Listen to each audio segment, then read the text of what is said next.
What's up, everybody? It's me, the Paleo Giant. I know you guys have been waiting for me to make another video, but I had to take a mental health break, and that's part of fitness is your mental health, not just your physical health. We're gonna be making homemade paleo chicken fajitas. So, in other words, there's nothing left to say, but let's get it. Okay, what I forgot to mention in the beginning of the video is that I'm going to be making the chicken fajita with two different wraps. One is going to be a tortilla that I make out of cassava, and the other is going to be a romaine lettuce wrap. Either way, they're both easy and they're both delicious. As you can see, I'm pulling these pieces of bell pepper apart because I use a glass cutting board to cut my bell peppers, and when I use my knife it does not cut all the way through for some reason. So in retrospect, I will not be using a glass cutting board to cut my vegetables or my meats. And that's what I love about cooking. You learn from your mistakes, and I learned that never to use a glass cutting board, because even though it looks good doesn't mean it's going to work good. This is the technique that I use for my baby bell peppers. I slice them down one side, open them up, and then I cut the vein from the inside of the bell pepper, and it will remove the seeds, and then I proceed to slice. We're looking for matchstick size pieces of your baby bell peppers. Now once I completed cutting all of those baby bell peppers, I'm going to do the same thing to this large green bell pepper. I'm going to set the top to the side because I'm going to cut the pieces off of the top. And now don't worry about the food scraps I have in the corner of my cutting board. They're going straight to the chickens. They love when I make fruits. They love when I make vegetables because they can get all the food scraps when I'm finished. And in return, they give me some eggs. Now at this point, I completed cutting my green bell pepper, and I moved on to cutting my one white onion and my 3 cloves of garlic. And no, Gma, you do not have to add garlic to this recipe. I added it because I love the flavor of garlic. You do not have to add it. Now you're going to want your onions to be the same size as your bell peppers, which is the matchstick size. So take your time cutting these and separating them, and then toss them together in a bowl. Now this part is absolutely important. You must knife hand your boneless, skinless chicken thighs before you cut them and season them.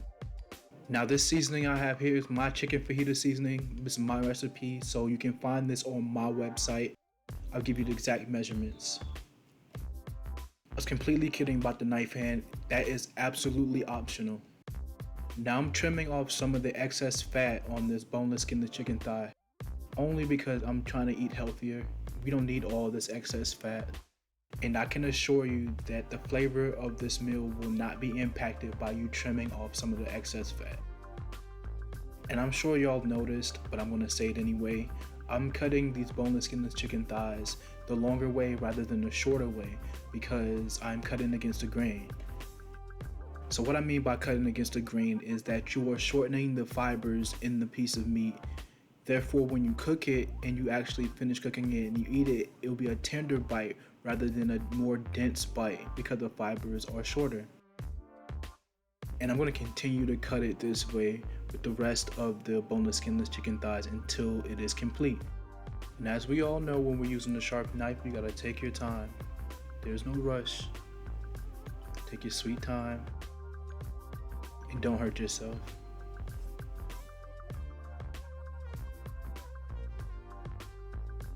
Now trust me, this is all the boneless, skinless chicken thighs that I had. I know it doesn't look like a lot, this is a very large bowl. Now, you're gonna use about 3/4 of the seasoning mixture that I have here, because the other 1/4 you're gonna use to season your bell peppers. Now I put my skillet on medium-high heat and added just a touch of avocado oil. Then when the oil moves around freely, you add your seasoned chicken thighs. Now depending on your cooktop and your skillet, the cook times might vary. It took me between 5 and 13 minutes to cook each batch of the chicken thighs that I put into the skillet. Now all I'm doing here is taking out some of those chicken bits that are left over from the last batch, and then I'm going to put my final batch in. I know y'all been waiting for the fun fact of the video, and here it is. Chicken fajita day, or Fajita Day is on August 18th, which is a couple days before my birthday. So when August 18th rolls around this year, keep this video in mind. If you want some bomb chicken fajitas, this is the video.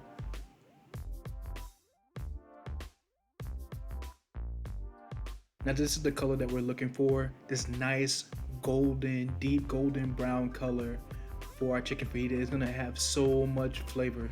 And when it's done, don't be afraid to taste it. Taste your food. It's all a part of the process. Make sure it's completely cooked though.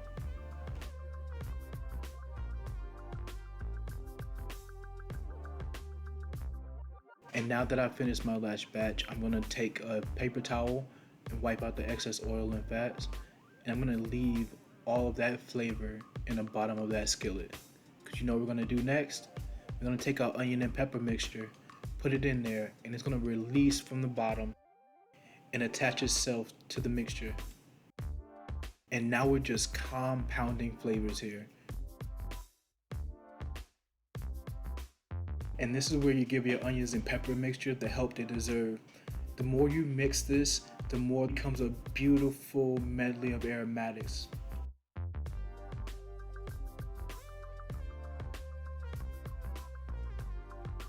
And it should look just like this. The onions are slightly brown. The peppers are bright in color, but not raw.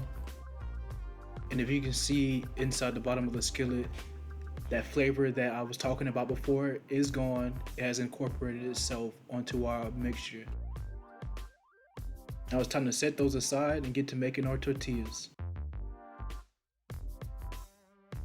The ingredients to my tortillas will also be found on my website, so be sure to check out my website at thepaleogiant.com. And yes, that's a KitchenAid mixer. I'm not sponsored by them, but this did save me a lot of time. If you're using the stand mixer, make sure you scrape down the sides of your bowl before you continue mixing.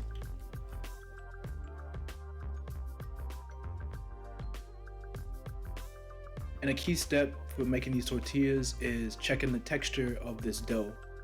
I noticed that it was too dry, so I added some more water.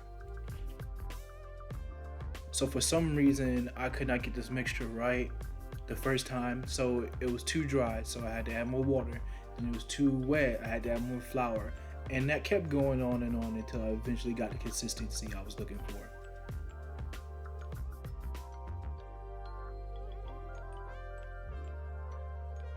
Now this is the consistency you're gonna want to have for your cassava flour tortillas. You want it to have like a soft Play-Doh texture. It should be able to roll around and make a nice ball. You should be able to push your thumb into it and not go completely through or fall apart. That's exactly what we're looking for here. I'm able to keep changing the shape, roll it into like a little snake, and then back into a ball. This is absolutely perfect.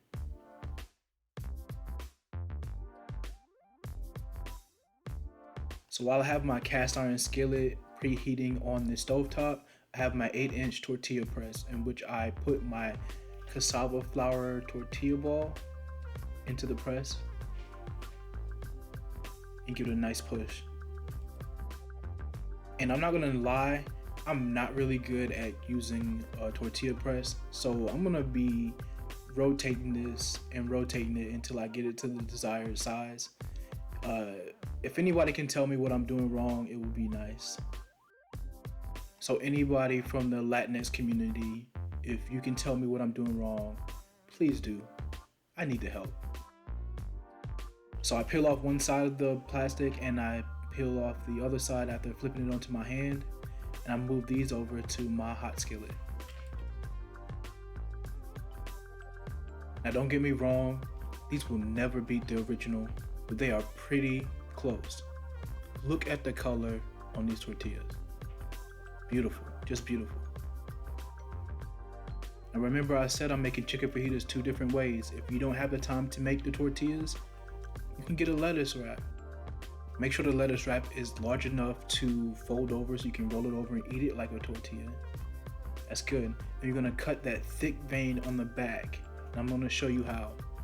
This will help it fold a little bit better. You're gonna cut just like this away from you and cut down the vein, not all the way through, and I'm gonna mess this up. I just know I'm gonna mess this up. And I messed it up. It will still transport some food to your mouth, so that's okay. We're gonna try it on another piece of lettuce and try not to mess it up this time.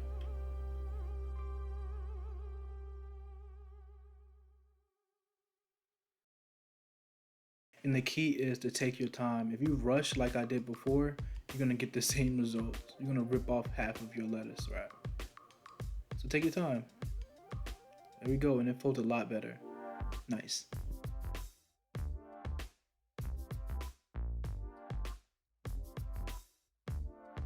And now that I have my lettuce wraps on the plate, time to get my cassava tortillas on another plate. Now this is a trick that I learned from watching a lot of older Latinx cooks.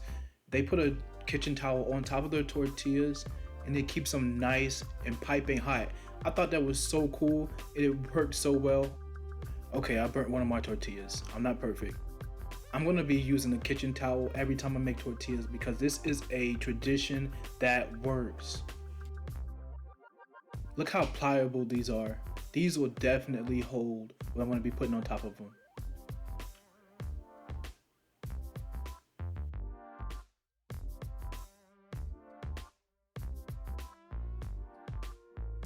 Now let's go ahead and finish making our fajitas. And look at that. Oh my goodness.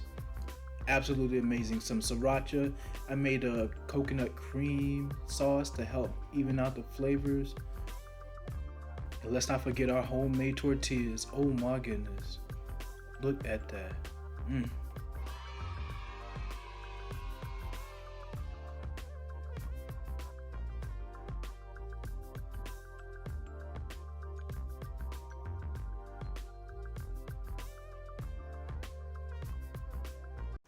Okay, and just like that, we are done.